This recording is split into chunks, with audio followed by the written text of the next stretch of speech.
마시죠. 예, 사랑합니다. 존경합니다. 축복합니다. 건강하시고요. 예, 승리하시길 바랍니다. 예, 감사합니다. 최근에 기사 하나를 봤습니다. 사람들의 행복의 기준이 바뀌고 있다. 그런 제목이에요. 옛날에는 이제 행복의 기준이 물건을 소유하는 데서 많이 찾았다. 그래서 돈을 벌어서 좋은 걸 사고, 또 새 차를 구입을 하고, 또 명품 가방을 또 구입을 하고, 또 좋은 화장품을 구입을 하고, 이렇게 하면 이제 행복감을 느끼고 했다 하는 것이죠. 근데 이제 문제는 그런 기쁨이 오래 못 가더라는 거예요. 길어야 며칠, 몇십일, 이거밖에 이제 못 가니까요. 그래서 시간이 지나면 그 기쁨은 반감이 되고, 그 물건도 낡아지고. 그래서 지금은 트렌드가 뭐냐? 이 돈이나 시간을 무형의 것에 투자하는 그런 열풍이 불고 있다. 그래서 오랜 시간 기쁨과 만족을 누리고자 한다 하는 것입니다. 그게 뭐냐? 콕 집어 이야기를 했던데 여행이라 그랬어요. 여행. 국내, 국외 여행. 이게 대세다. 그것도 가족끼리. 또 연인끼리. 이게 지금 아주 트렌드라는 거죠. 그래서 텔레비에서도 여행 상품이 얼마나 많이 또 소개하는지 몰라요. 또 가족끼리 애들하고 막 또 텔레비에서 하는 프로도 얼마나 많은지 몰라요. 여운이 오래가고 또 함께한 추억거리가 많아서 좋다. 이렇게들 얘기를 해요. 근데 문제는 이게 우리나라만의 추세냐? 아니에요. 착각, 큰 착각. 이건 세계적인 추세예요. 외국에 가보세요. 뭐 우리나라 사람만 와 있는 줄 아세요? 아이고. 중국 사람이 바글바글합니다. 가는 곳마다 난리입니다. 난리. 이스라엘 성지에까지 세상에 마사다 꼭대기 올라갔는데 거기도 그래 중국 사람들이 샬라샬라 하면서 얼마나 많은지 세계적인 대세예요. 물론 그것도 필요하겠죠. 또 여유가 있고 저기 하다면 가족들과 좋은 추억을 남기는 거 얼마나 좋겠습니까? 근데 여러분 꼭 기억할 것은 그러한 기쁨도 영원히 가지 못해요. 난 여러분이 이걸 꼭 기억하셨으면 좋겠어요. 이어령 교수님이 이번에 책 하나를 내셨습니다. 딸에게 보내는 굿나잇 키스란 책인데요. 그 이어령 교수님의 이제 따님 중에 이민아 씨라고 있잖아요. 이분이 탁월한 사람이에요. 그래서 학생 때에도 전국 학력고사 봐가지고 전국에서 1, 2등을 다퉜던 사람이에요. 난 여러분의 자녀 중에도 그런 사람이 나올 수 있길 바랍니다. 예? 학력고사 전국적으로 모의고사를 봐가지고 전국에서 1등 아니면 2등 하던 사람. 뭐 천재죠 머리가.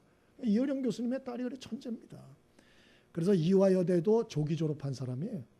그리고 미국에 건너가지고 그래 오래 산 사람도 하기 어렵다는 그 검사까지 되고 나중에 변호사 생활도 하고 정말 잘 나가던 분입니다. 그러니까 미국에서 어디 살았나? 미국 LA. 뭐 LA 뭐까지 거 이렇게 생각하잖아요. 근데 여러분 그렇잖아요. LA라고 다 똑같은 게 아니에요. LA에서도 최고의 휴양지, 아주 부자들만 사는 대저택이 있는 그 휴양지가 있는데 뭐 저도 안 가봐서 모르겠어요. 그걸 헌팅턴 비치라고 그러더라고요. 헌팅턴 비치. 뭐 미국 사람들 헌팅턴 비치 그럼 다 알아준다는 거예요. 이어령 교수님이 아버지니까 그 이민아 씨가 미국에 대저택이 있을 때 한번 가봤답니다. 근데 응접실만 60평이 넘어요. 뭐 우리는 항상 대담한 사람들이에요. 상관없어요. 우리는 응접실만 60평. 뭐 응접실만 무슨 안방 뭐 이런 거는 치지도 않고요. 어마어마하지요. 딱 거실에 들어가 보니까 피아노가 있는데 슈타인웨이라고 황금색 피아노가 있더래요. 그게 얼마냐? 가장 하품도 2억에서 3억 한답니다. 별로지요. 뭐까짓 거 뭐. 그렇죠. 그리고 참 이어령 교수님이 가서 딱 보니까 거실 창문이 딱 있는데 그 창문으로 뭐가 보이냐? 해변에 모래톱이 보이는 거예요. 그 파도와 모래톱이 보이고 그리고 새들이 막 날아가고 있고 와 기가 막히더래요. 그래 한국에 와서 사람들이 따님이 어디 사세요? 그럼 LA에 살아요. 그럼 아이 그러시군요. 그냥 넘어간대요. 근데 따님이 어디 살아요? 예 헌팅턴 비치에 삽니다. 오 그래요? 이렇게 얘기한다는 거예요. 전 모르겠어요. 그게 뭐 무슨 얘기인지 모르겠는데 이어령 교수님이 책에 나오더라고요. 이분의 말이 그럼에도 불구하고 딸이 행복해 보이지 않았다. 그렇게 얘기를 했더만요. 아시는 대로 이민아 씨는 2번의 이혼과 또 큰 아들은 25세 때 이유를 알 수 없는 죽음을 시름시름 앓다 죽습니다. 또 작은 아들은 자폐증에 걸려가지고 고생을 많이 하죠. 또 이분 자체도 이민아 씨도 갑상선 암에 걸려서 고생을 했고 망막박리로 고생을 했고 또 이제 물론 예수 믿고 이분이 망막박리 치유를 받습니다. 그리고 아버지까지 예수 믿게 하고 신학을 하고 그리고 여자 목사가 나중에 마지막 되지요. 그래서 일생을 이분이 목회를 하고 청소년 사역을 하다가 위암에 말기에 걸리셔서 소천을 합니다. 근데 이분이 몇 살에 돌아가셨냐? 53세에 임종을 했어요. 그 이어령 씨가 그 책에다 시를 적어놨습니다. 시 한번 읽어드릴게요. 물론 이어령 씨는 독실한 크리스찬이 됐습니다. 지금 이분이 시를 썼는데 내가 살 집을 짓게 하소서. 다만 숟가락 2개만 놓을 수 있는 식탁만한 집이면 족합니다. 밤중에는 별이 보이고 낮에는 구름이 보이는 구멍만한 창문이 있으면 족합니다. 내가 살 집을 짓게 하소서. 다만 당신을 맞이할 때 부끄럽지 않을 정갈한 집 한 채 짓게 하소서. 그리고 또 오래오래 당신이 머물 수 있도록 작지만 흔들리지 않는 지진이 나도 흔들리지 않는 내 영혼의 집을 짓게 하소서. 그렇게 책에다 적어놨어요. 이분이 얘기한 건 뭔가 아니에요. 이분은 할 거 다 해봤잖아요. 그 따님도 할 거 다 해봤잖아요. 여러분이 하고 싶은 거 다 해봤잖아요. 예? 여러분 여행 안 해봤겠어요? 이 사람이 안 가본 곳이 어디 있겠어요? 근데 이분이 얘기하는 건 다 쓸데없더라는 거예요. 정말 중요한 건 뭐냐? 자기 내면과 영혼의 건강한 집을 짓는 거. 그래서 그 어떤 것에도 무너지지 않을 그 영혼의 튼튼한 집, 그 내면의 견고한 집, 그 집만 지으면 초가상간 집에서도 행복할 수가 있고 여행을 안 가도 행복할 수 있고 오선도선 행복하게 살 수 있을 텐데 이분이 회한에 적은 그러한 글을 쓴 것을 보았습니다. 여러분, 그리고 이분이 그 책에다 마지막에 얘기한 게 아직 남아있는 자녀들, 가족들, 주변에 있는 사람들 사랑하며 사세요. 그렇게 적어놨어요. 이번에 책 제목이 딸에게 보내는 굿나잇 키스잖아요. 어린 시절에 딸이 있었는데 이분이 서재에 있으면 저녁에 항상 서재에 들어왔대요. 이민아 씨가 어렸을 때. 뭐 애들은 그렇잖아요. 잠자기 전에 이렇게 칭얼거리고 그러잖아요. 그러면 이제 글을 쓰고 집중을 해야 되니까 이분이 귀찮다고 나가라고 아빠 바쁘다고. 그리고 항상 내보냈답니다. 그 한 번 안아주질 못했대요. 예? 그게 지금 너무 마음이 아프다는 거예요. 딸이 먼저 떠난 것을 자기가 보고 이렇게 살아가다 보니까 지금이나마 자기가 미처 해주지 못한 굿나잇 키스를 딸에게 해주고 싶다. 그리고 그 책을 쓴 것이에요. 정말 절절한 후회의 마음이 담겨 있는 것이죠. 여러분, 우리가 돈을 많이 버는 거 필요하죠. 고대광시 같은 집을 지어보는 거 필요하죠. 또 세계 여행을 한번 내 살아생전에 멋지게 해보는 뭐 그것도 할 수 있다면 해보시면 좋겠어요. 그러나 여러분, 그거보다 더 중요한 일들이 있다는 걸 잊지 않게 되길 바랍니다. 그것은 내 마음과 자녀들의 영혼의 집을 튼튼히 세워주는 것이에요. 이것은 돈 많이 유산 주는 것보다 더 중요한 것이에요. 우리 다음 주부터 여름 성경학교가 시작이 됩니다. 그런 면에서 우리 교사들이 얼마나 막중한 책임이 있는지 몰라요. 그것은 하나님의 말씀으로 아이들의 마음과 내면과 영혼의 집을 짓는 일이기 때문에 이것은 눈에 보이지 않는 일이지만 대단히 중요한 일이라는 거예요. 근데 이것은 우리 교사들만 맡은 책임이냐? 그렇지 않습니다. 마태복음 28장 19절로 20절에 보면 우리 주님께서는 너희는 모든 족속으로 제자를 삼아 아버지와 아들과 성령의 이름으로 세례를 주고 내가 너희에게 분부한 모든 것을 가르쳐 지키게 하라 그랬어요. 그러니까 사람들을 전도하고 양육하는 거 이것은 교사들에게만 주신 일이 아니고 우리 모든 성도들에게 주신 책임과 사명이다. 그렇게 말하고 있어요. 그러므로 여러분, 우리가 너무 눈에 보이는 것들만 따라가지 마시고 눈에 보이지 않는 영혼과 내면의 집들, 내 자신이나 다른 사람이나 주변의 사람이나 우리가 복음으로 그들의 영혼을 구하고 또 말씀으로 그들의 내면을 견고하게 세워주는 이러한 다음 세대를 세우는 하나님의 사람들로 승리할 수 있게 되기를 바랍니다. 그러면 어떻게 하면 우리가 다음 세대를 세우는, 이 영혼의 집을 견고히 세워주는 이런 인생을 정말 살 수 있을까? 오늘 사도 바울 선생님이 그가 전도하여 세운 후계자, 오늘 디모데에게 써서 보낸 오늘 디모데서를 통해서 우리 몇 가지를 교훈을 받고자 합니다. 우리 1절을 같이 한번 읽어봅니다. 1절 우리 함께 읽어보겠습니다. 자, 시작. 내 아들아, 그러므로 너는 그리스도 예수 안에 있는 은혜 가운데서 강하고. 아멘. 사도 바울 선생님이 이 목회자인 디모데에게 어떻게 영혼을 살려내고 다음 세대를 살리고 세우는 이 사명을 감당할 수 있나 깨우쳐 주는데, 첫 번째가 은혜 안에서 강하라 그랬어요. 한번 따라해 볼까요? 은혜 안에서 강하라. 예, 디모데는 건강, 기질, 성격 다 약한 사람이었어요.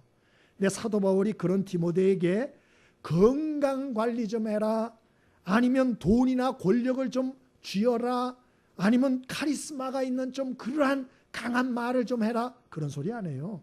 뭐라 그러냐? 그리스도 예수 안에 있는 은혜 가운데서 강해라, 그렇게 말합니다. 왜냐?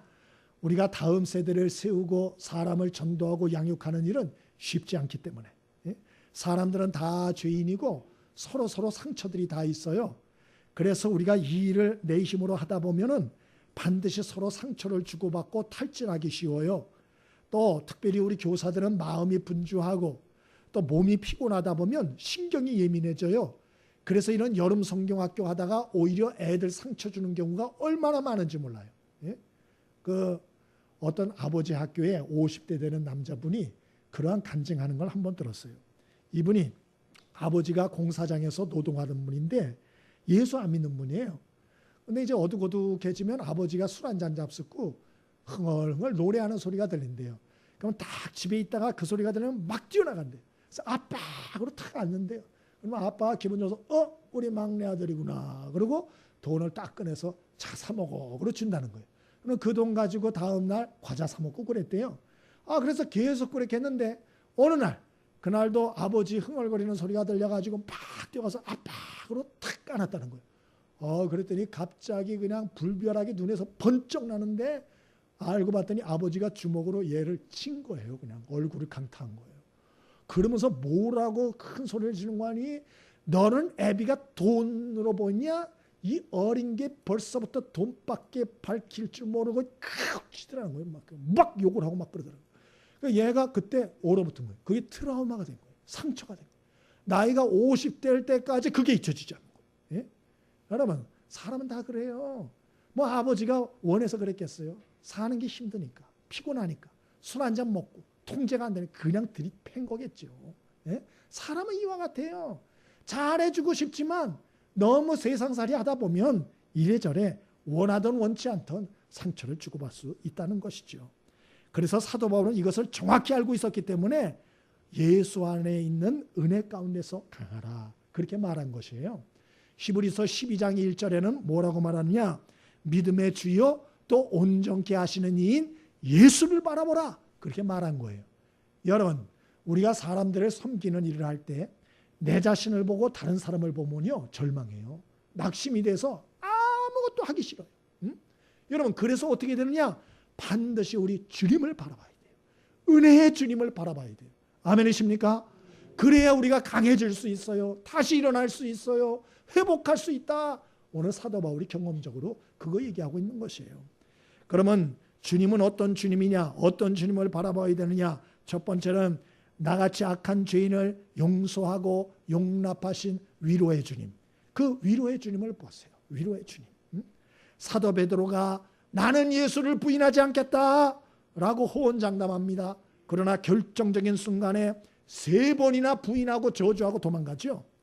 예수님이 부활하셔서 갈릴리 바닷가에서 고기 잡고 있는 베드로를 찾아가십니다. 그리고 그에게 조반을 차려주셔서 먹으라 하십니다. 그리고 비겁하다 책망하지 않으십니다. 그리고 그의 마음을 어루만져 주시고, 그리고 내가 나를 사랑하느냐 3번 물으시죠. 그리고 한 걸음 한 걸음 그의 마음을 회복시켜 주시고 그의 사명을 회복시켜 주시지 않아요? 여러분, 우리 주님, 은혜의 주님을 바라볼 수 있게 되길 바랍니다.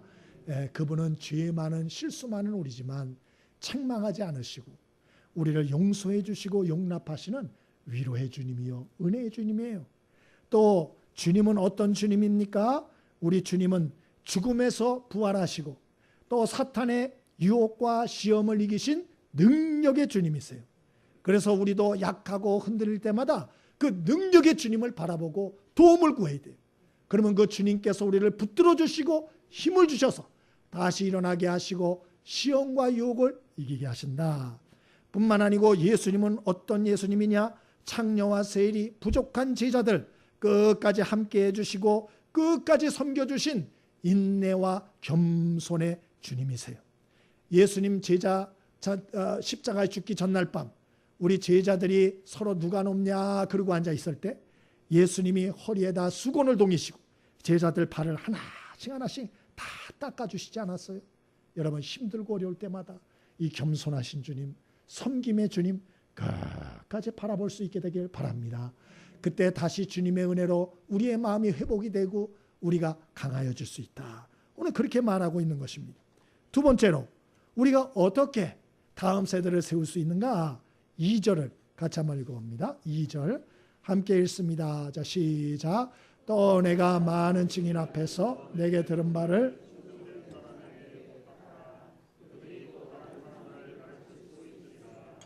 아멘. 첫 번째로는 은혜 안에서 강하라. 두 번째로는 배움의 사람이 되라. 그렇게 말씀해요. 먼저 배우는 사람이 되라. 여러분 2절에 가르치라, 다른 사람들에게 부탁하라 그러기 전에 뭐라 그러냐? 내가 많은 증인 앞에서 내게 들은 바를 그렇게 말하지 않습니까? 여러분 남을 가르치기 전에 먼저 배울 줄 아는 겸손한 사람이 되라. 오늘 그렇게 말하는 것이에요. 세상에서 제일 위험한 사람이 누구냐? 배우려고는 그러지 않고 가르치려고 하는 사람. 아주 위험해요. 아주 위험해요. 왜? 그 사람은 자기 방식대로 자기 생각대로 영향력을 끼치려고 하기 때문에 대단히 위험한 것이죠. 바리새인과 서기관들이 그런 사람들이었어요. 예수님의 가르침을 안 배웠어요. 겸손함이 없었어요. 오히려 예수님의 가르침에 토만 달았어요. 여러분 그래서 얼마나 갈등과 시비를 많이 걸었습니까? 교회 안에도 이런 분들이 가끔 있어요. 목사님 왜 가운 안 입었습니까? 시비 거는 분이 있어요. 지금은 없어요. 옛날에 있었어요. 왜 안 입냐고. 그래가지고 그게 뭔 상관입니까? 성경에 목사 가운 입으라고 안 돼 있지 않습니까? 그러니까 우리가 말씀을 잘 전하면 되지. 그런 거 가지고 너무 시험 들지 마세요. 그래 얘기를 하는데 그래도 입어야 된다는 거예요. 그래도 입어야 된다. 하여튼 이런 쓸데없는 거 가지고 얘기하는 분들이 간혹 있어요. 왜? 자기 생각이에요. 자기 생각. 그건 자기 생각이지. 자기 기준이지. 자기 판단이지. 자기 경험이지. 여러분 이러한 하나님의 말씀으로 배우려고 하지는 않고 오히려 가르치려고 할 때 큰 문제가 일어나는 것이에요.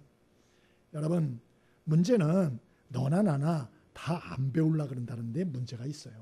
그러니까 발전을 안 해. 배우는 걸 싫어해요. 근데 여러분 배우려는 마음 여러분 마음속에 항상 충만할 수 있게 되길 바랍니다. 그래서 성경으로부터 좋은 부모의 원리가 뭔가, 좋은 선생님이 되는 비결이 뭔가, 좋은 직장인이 되는 비결이 무엇인가, 좋은 사업가가 되는 비결이 무엇인가, 또 좋은 신앙인이 되는 비결이 무엇인가, 이런 것들을 잘 배우셔야 돼요. 잘 배우셔야 돼요. 이 부모 역할에 대해서 이숙녀 전사님 돌아가셨습니다마는 이분이 그 인터뷰한 내용을 이렇게 봤어요. 그 이분이 자녀 교육에 대한 이야기를 이렇게 해놨는데 아시다시피 그 네 아들을 다 목사 만들지 않았습니까? 뭐 김국도, 김선도, 김홍도, 뭐 김 또 누구예요? 하여튼 네 분. 하여튼 뭐 큰 이러한 교계에 참 큰 교회들 담임하는 그런 분들 참 되지 않았습니까?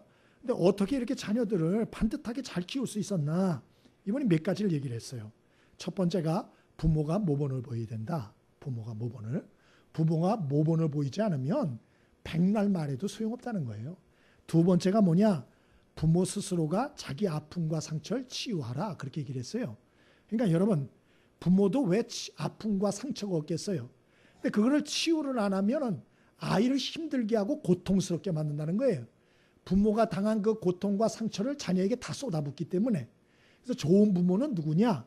자기가 당한 상처와 아픔을 잘 스스로 치유할 줄 아는 사람. 좋은 부모다. 세 번째는 욕심을 버려라 그랬어요. 욕심을 버려라. 그래서 애들을 자꾸 자기 부모의 욕심대로 끌어들이려고 그러지 말고 하나님의 뜻이 무엇인가 생각하고 그 뜻에 맡겨라. 그렇게 말했어요. 네 번째는 성경 말씀을 가르치는 부모가 되라 그랬어요. 그래서 엄마가 창세기를 보니까 이런 말씀이 있더라. 엄마가 레위기를 보니까 이런 말씀이 있더라. 엄마가 마태복음을 보니까 이런 말씀이 있더라. 이렇게 아이들한테 말해주라는 거예요. 입만 열면 부정적인 얘기, 너 같은 거 싹수가 노랗다, 널 낳고 미역국을 먹었다니, 뭐 이런 소리, 뭐 이런 엉뚱한 소리나 그 애들이 뭐가 되겠냐. 또 다섯 번째는 좋은 습관을 길러줘라 그러셨어요. 그러니까 아이들은 안 좋은 습관이 들기가 쉽기 때문에 그걸 잘 끊어주고 대신 좋은 습관을 많이 길러줘라 그렇게 얘기를 했고요. 여섯 번째는 아이의 문제를 위해서 끊임없이 기도하여 응답을 받아줘라 이렇게 얘기를 했어요. 아이의 문제를 위해서 끊임없이 기도하여 응답을 받아줘라. 여러분 이숙녀 전사님은 체중이 50kg도 안 되고 키가 150도 안 돼요. 근데 이분이 뭐라는 거니 자기는 자식들의 문제가 있을 때마다 대한수동원 동굴에 들어가서 20일씩 금식 기도한다는 거예요. 뭐 저도 대한수동원에 가봤습니다만은 그 계곡이나 이런 게 절경이에요. 예? 근데 그 굴에 들어가서 20일씩 자녀를 위해서 기도한다는 거예요. 여러분 자녀들의 문제를 놓고 며칠이나 금식 기도 해보셨어요? 한 이틀 해보셨어요? 이틀. 그렇지 않고 그냥 애 두둥겨 패고 굶고 뭐 이런 거는 또 했을지 몰라요. 근데 여러분 자녀들의 문제를 놓고 여러분 금식하며 기도해 볼 수 있게 되길 바랍니다. 그래서 자녀 대신 끊임없이 기도하여 응답을 받아주라. 마지막 일곱 번째가 마귀와 싸워 이겨 자녀들을 위해서 마귀와 싸워 이겨주는 그런 부모가 되라 그랬어요. 아이들은 약해서 세상에 이리저리 뒤흔들린다는 거예요. 그런 자녀를 위해서 대신 영적으로 기도해주고 싸워줘라. 이런 얘기를 해줬어요. 그래서 제가 그 얘기를 이렇게 보면서 나는 좋은 부모가 못 되는구나. 최소한 전 이런 생각을 했어요. 예? 나는 좋은 부모가 아니구나. 여러분은 어떠세요? 좋은 부모이십니까? 한번 좀 물어보세요. 근데 문제는 뭔가 하니 우리가 이런 것들을 생각을 안 한다는 거예요. 그러면서 자기 나름대로 사는 거예요. 나는 좋은 부모야. 내가 뭐 애한테 밥 해주지, 빨래 해주지. 내가 뭐 못 해주는 게 뭐 있어? 나 같은 부모 있으면 나와보라 그래. 뭐 이렇게 생각한다는 거죠. 그러니까 발전이 없어요. 발전이. 여러분 하나님의 말씀을 근거로 항상 배움의 자세를 포기하지 않게 되기를 바랍니다. 항상 배우려는. 특별히 어디에서 배워야 되느냐? 오늘 바울이 얘기하는 것 많은 증인 앞에서 내게 들은 바. 다른 말로 하면 검증된 곳에서 검증된 사람들을 통해서 배우라는 거예요. 엉뚱한 곳에서 엉뚱한 사람들 통해서 배우지 말고 이단 집단인지 뭔지 묻지도 않고 가가지고 성경 공부하고 제발 그러지 말고 물어보세요. 내가 이런 곳에서 세미나를 가자고 누가 얘기하는데 그게 목사님 가도 될까요? 이곳이 옳은 곳입니까? 물어봐야 될 거 아니에요. 물어보지도 않고 엉뚱한 거 되어서 엉뚱한 소리 듣고 그럼 자기만 죽이는 게 아니에요. 그 사람 주변에서 영향을 받는 사람도 다 죽이는 거예요. 여러분 우리가 배우되 바르게 배울 수 있게 되기를 바랍니다. 특별히 옛날과 다르게 이 교회에서는 배움의 과정이 잘 돼 있어요. 옛날에 보면은 제 가르쳤던 교사 선생님도 그 요나가 고래 뱃속에 들어갔다고 가르쳤던 기억이 있어요. 근데 요나가 고래 뱃속에 들어갔습니까? 안 들어갔습니까? 모르죠. 예, 큰 물고기라 그랬어요. 그 성경에 고래란 말이 없다고요. 그러니까 옛날에는 그냥 주먹구구식으로 배워가지고 주먹구구식으로 가르치는 거예요. 근데 지금은 얼마나 잘 돼 있어요. 신앙이 여러 가지 기초가 없을 때 불꽃 초고 공부 하나하나 다지면서 하면 그거 얼마나 도움되는 줄 아세요? 배울 때 명심하셔야 될 것은 바울이 디모데에게 말한 것처럼 배우고 확신하는 일에 고하세요. 그냥 알아. 나 알아. 이게 아니에요. 그 아는 것을 확신하는 단계까지 들어가야 돼요. 기도는 어떻게 해야 되지? 이렇게 하는 거야. 배웠어요. 그거 알면 뭐해요? 그거를 기도를 해서 기도하면 정말 응답받는구나. 확신하는 단계까지 들어가라는 거예요. 모든 신앙생활은 그렇게 하라는 것이에요. 그러면 아직 확신이 안 된다. 어떻게 하나? 다시 배우라는 거예요. 다시 배워라. 불꽃 초급부터 다시 배워라. 9스텝 다시 해라. 로마서 다시 배워라. 그리고 하나님 말씀 다시 들어라. 라고 하는 것이죠. 여러분, 저와 여러분이 일평생 가르치기 전에 먼저 잘 배우셔서 뛰어난 발전과 또 성장이 저와 여러분에게 있게 되기를 바랍니다. 세 번째, 우리가 다음 세대를 우리가 이렇게 잘 세우는 인생 되려면 어떻게 되는가? 2절에 말씀 나온 것처럼 하나님의 말씀을 가르쳐야 돼요. 2절 한 번 더 읽어봅니다. 자, 시작. 또 내가 많은 증인 앞에서 내가 들은 바를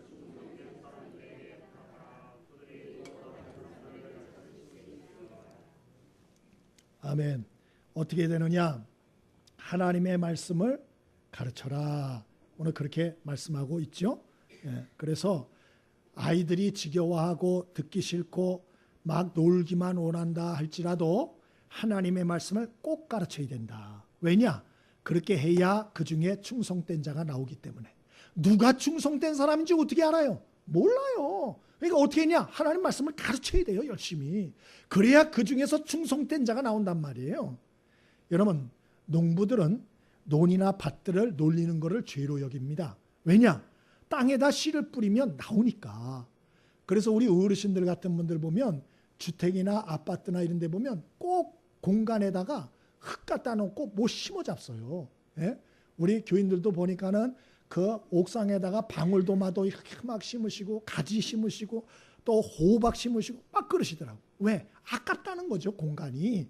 씨를 뿌리면 나오는데 그걸 왜 놀리느냐? 못 참는 것이죠. 똑같아요, 여러분. 하나님의 말씀을 증거하고 가르치면 충성된 사람이 나옵니다. 아멘이십니까? 세계에서 최고의 밭이 무엇이냐? 사람의 마음밭이에요. 그래서 우리가 참 어떤 일이 있든지 또 어떤 상황이든지 하나님의 말씀을 증거하라. 4장 1절 2절에 그래서 말씀을 전파하라. 때를 얻든지 못 얻든지 듣든지 아니 듣든지 오래 참음과 경책과 경계함으로 하나님의 말씀을 전하라. 그렇게 말하지 않습니까? 그러므로 여러분, 저와 여러분이 하나님의 말씀을 열심히 증거하는 저와 여러분의 인생 되어지기를 바랍니다. 마지막 네 번째로 다음 세대를 세우려면 어떻게 되나? 3, 4절 같이 읽어봅니다. 3절과 4절 함께 읽습니다. 자, 시작. 너는 그리스도 예수의 좋은 병사 나와 함께 고난을 받으라. 병사로 복많은 자 얽매이는 자가 하나도 없나니 이는 병사로 모집한 자를 기쁘게 하려 함이라. 아멘. 아까 말씀을 우리가 가르치라 말을 했습니다마는 하나 덧붙이자면 연합해야 돼요. 연합해서 말씀을 가르쳐야 돼요. 여러분, 농사를 하나 해도요 혼자서 다 못해요. 예? 여러분 그 모를 심고 그리고 이제 거기다가 여러분 김매기를 하고 뭐 비료 치고 뭐 이래저래 여러분 하지 않습니까? 그 농사를 혼자 어떻게 짓습니까? 돕는 사람이 있어야죠. 마찬가지로 우리가 말씀을 증거하고 다음 세대를 세우는 일도 혼자 못해요.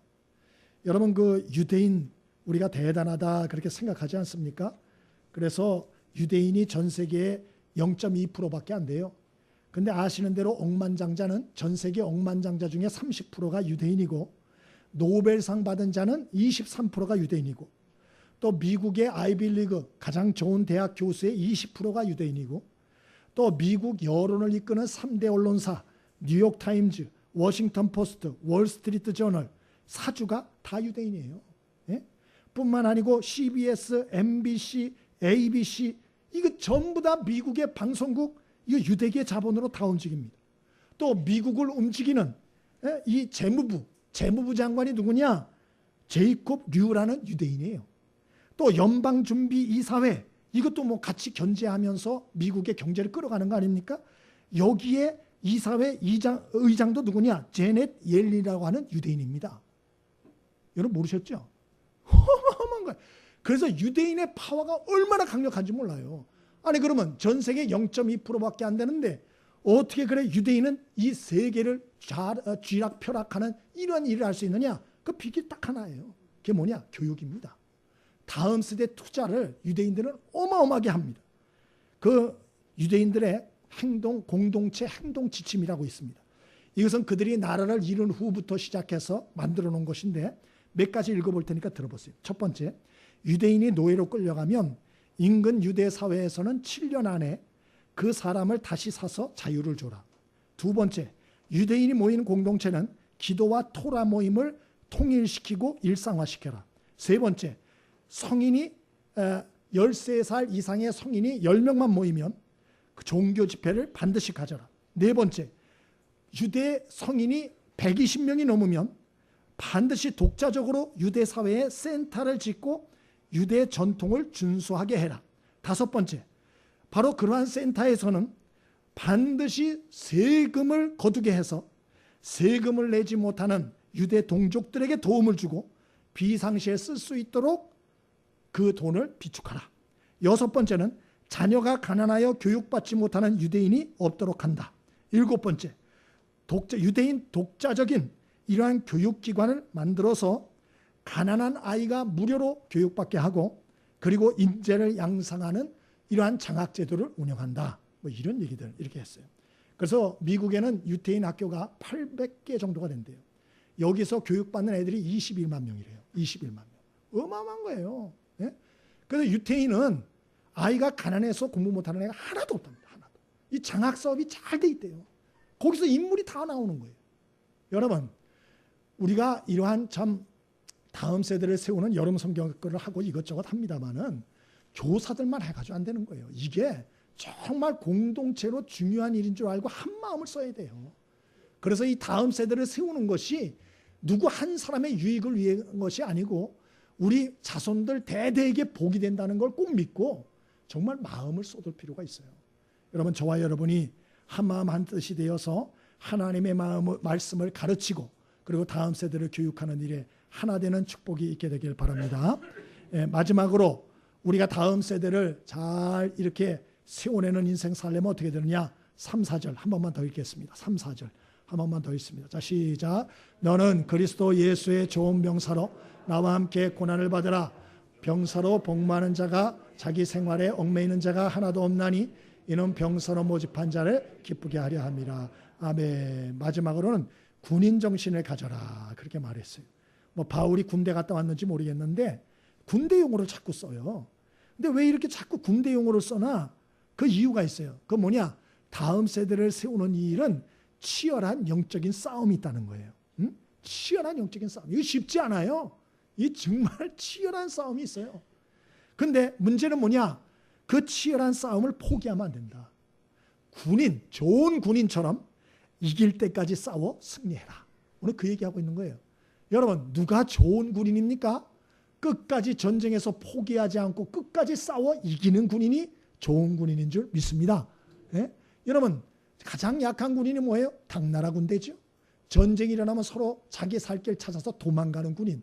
그게 제일 당나라 군대죠. 근데 오늘 사도 바울은 군인 정신을 가져라. 여러 가지 어려운 일들이 있다. 그러나 그것을 잘 극복하고 싸워 이겨내라. 예수님 얘기를 8절에 하고 있죠. 예수님도 십자가의 고난을 당했지만 이겨내시고 부활하셨다. 9절에 사도 바울 자신 얘기를 하면서 나도 복음을 증거하기 위해서 두들겨 맞고 굶기도 하고 감옥에 투옥되기도 했지만 하나님의 말씀은 매이지 않았다. 무슨 말이에요? 나는 하나님의 말씀 전하는 일은 포기하지 않았다. 오늘 그렇게 말하고 있는 것입니다. 여러분, 우리가 신앙생활하고 이렇게 저렇게 하다 보면 힘들 때가 많이 있어요. 예? 그래서 때로는 쉬고 싶고 또 핑계도 대고 싶고 요령도 부리고 싶고 또 마음속에 회의도 올 때가 있고 막 그렇잖아요. 여러분, 그럴 때 그 영적 싸움이라는 걸 기억하시고 포기하지 말고 영적 싸움 승리할 수 있게 되기를 바랍니다. 꼭 그렇게 해야 돼. 그럼 어떻게 하면 승리할 수 있나? 존 웨슬리라고 하는 분이 이런 얘기를 했어요. 우리가 그리스도의 완전함을 이루기 위해서 예배와 성만청과 기타 모든 영적인 선한 수단을 총동원하여 그리스도의 완전을 이루는 데 나아가야 한다. 그렇게 말했어요. 이게 무슨 말인가 하니 영적인 싸움을 하다 보면 굉장히 어려울 때가 오거든요. 그때 어떻게 해야 되느냐? 포기하고 낙심하면 안 돼요. 그때 어떻게 해야 되느냐? 더 열심으로 기도하며 더 은혜의 자리에 나가야 된다. 그런 말이에요. 특별히 예배, 모든 예배에 참석하는 것은 대단히 중요한 것이에요. 요즘 왜 예배 자리에 그 사람 안 보여? 아, 요즘 힘들대. 요즘 바쁘대. 뭐 이런 계획이 있대. 예? 여러분 때로 여러분 마음속에 여러 가지 그런 생각이 들 때가 있어요. 근데 여러분 그렇게 자꾸 그런 생각을 따라서 그냥 예배 참석 이리저리 빼먹고 기도 생활 이리저리 안 하고 사명도 제대로 감당하지 않고 여행이나 다니고 먹으러 돌아다니고 드라마 맨날 텔레비 켜고 보고 또 보고 보고 또 보고 맨날 이러면 어떻게 되느냐? 사고 터져요. 사고. 사탄이 그 사람을 그냥 두지 않습니다. 반드시 무너뜨립니다. 신앙의 파멸자로 만드는 거예요. 그래서 사도 바울이 말하는 거예요. 군인 정신을 좀 가져라. 군인 정신. 좋은 군인 정신. 그래서 싸워 이겨라. 그렇게 말하고 있는 것입니다. 여러분 세월은 짧아요. 저와 여러분이 이러한 시험과 유혹에 빠져 무너지지 말고 좋은 군사로 하나님의 영광을 위하여 잘 극복하여 이겨서 하나님께 영광 돌릴 수 있게 되기를 바랍니다. 그 윌리엄 캐리라고 하고 사람이 있습니다. 영국 사람인데요. 이분이 그 영국에서 있을 때 구두 수송공 일을 했습니다. 근데 1787년에 이분이 예수를 믿고 그리고 복음의 감격을 받았어요. 아, 하나님 나라가 있구나. 예수를 믿음으로 하나님 나라 갈 수 있구나. 누구나 갈 수 있구나. 이게 너무나 감격이 되는 거예요. 그래서 날마다 기도하고 말씀을 묵상하고 그리고 기도하다가 성령의 불을 주셨어요. 그래서 선교에 대한 마음의 감동을 주셨어요. 이걸 나만 하면 안 되겠다. 내가 이 복음을 전해야지. 그런 생각이 들었어요. 그래서 하나님 한 번도 복음을 듣지 못한 사람들에게 저를 보내주십시오. 그렇게 기도하기 시작했습니다. 지도를 딱 펼쳐들고 아직 복음이 들어가지 않은 나라 동그라미 치기 시작했어요. 그리고 기도합니다. 하나님 이 나라 제가 가기를 원합니까? 응답이 없습니다. 또 다른 곳에 동그라미 칩니다. 하나님 이 나라를 제가 가기를 원합니까? 응답이 없습니다. 갈등이 생겼어요. 그래서 그가 다니던 교회 윌랜드라고 하는 목회자가 있었어요. 상담을 요청했습니다. 목사님께 묻습니다. 목사님, 제가 믿지 않는 이방인과 미전도 종족에게 복음을 증거하는 삶에 제 인생을 드리고 싶습니다.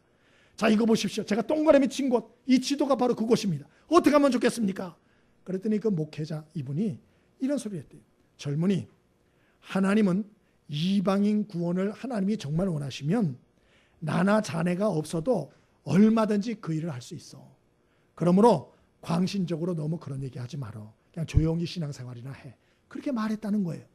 근데 왜 그런 말을 하셨을까? 제가 생각해 보니까 윌리엄 캐리가 구두수 성공이에요. 자기 아까님 잘 못해요. 또 배운 게 많지 않아요. 그러니까 아마 초반에 그 마음을 꺾어버리려고 그런 것 같아요. 근데 이 윌리엄 캐리가 이 말을 듣고 벌떡 일어났대요. 너무너무 기분이 안 좋았어. 그래서 이렇게 자서전에 나와요. 목사님, 맞습니다. 하나님은 저나 목사님이 없어도 이방의 복음을 증거하실 수 있죠. 그러나 제가 믿는 하나님은 목사님과 저를 통해 일하기 원하신다는 거, 저는 그것을 확신합니다. 그러고 나왔대요. 그러고 나서 이분이 기도를 열심히 합니다. 그리고 동조하는 사람들을 모읍니다. 그리고 결국 그 사람들의 도움으로 배를 타고 인도에 가서 선교를 하다가 거기서 죽습니다. 그래서 인도 선교의 문을 열고 현대 선교의 문을 열어요. 그래서 현대 선교의 아버지가 누구냐? 윌리엄 캐리입니다. 윌리엄 캐리. 그래서 미전도 정족에게 복음을 증거하는 역사가 시작됐다. 그래서 우리나라까지 유익을 얻게 됐다. 우리가 여러 가지 여름 사역이나 이런 걸 보고 그런 생각을 하죠. 누군가 하겠지. 전도 누군가 하겠지. 여름 성경학교 누군가 하겠지. 뭐 애들 밥 해주는 거 누군가 하겠지. 애들 물질적으로 후원하는 거 누군가 하겠지. 기도하는 거 누군가 하겠지. 이래 생각해요. 여러분, 그렇게 누군가 생각하게 누군가 하겠지 이렇게 소극적으로 생각을 하면 여러분 죽는 날까지 우리는 아름다운 흔적 아무것도 못 남깁니다. 다음 세대를 남긴다, 믿음의 다음 세대를 남긴다 이런 일 없어요. 하나님을 기쁘시게 하는 일 있을 수가 없어요. 저와 여러분을 하나님이 이 교회에 보내주신 이유는 하나님께서 이유와 목적이 있어서 불러주신 줄 믿습니다. 이왕 우리 똑같이 예수 믿는데 똑같이 믿지 말고 하나님을 위한 위대한 꿈을, 위대한 일을 꿈꿀 수 있게 되기를 바랍니다. 그래서 저는 저와 여러분이 좀 은송교회 전설이 됐으면 좋겠다. 전 그런 생각이 있어요, 솔직히. 그냥 누구를 생각할 때 그 사람 그냥 그런 대로 그냥 살다 갔어. 이게 아니고 그 사람은 은송교회 전설이야. 이야, 그 사람 아무도 못하는 일을 그 사람이 했어. 교육기관의 부흥 아무도 못 시켰는데 그 사람이 큰 부흥을 일으켰어. 그 사람이 이런 일을 했어. 정말 후대 대대의 입으로 회자될 수 있는 그런 전설적인 믿음의 사람 되는 것. 좀 이런 정도의 꿈은 한번 꿔볼 만하지 않겠습니까? 여러분, 저와 여러분이 우리 여름 사역을 앞두고 있습니다. 오늘 이 말씀들을 마음에 잘 새기셔서 우리가 다음 세대를 세우는 이런 일에 동참하고 또 승리하여 하나님을 기쁘시게 하는 귀한 은혜가 있게 되기를 바랍니다.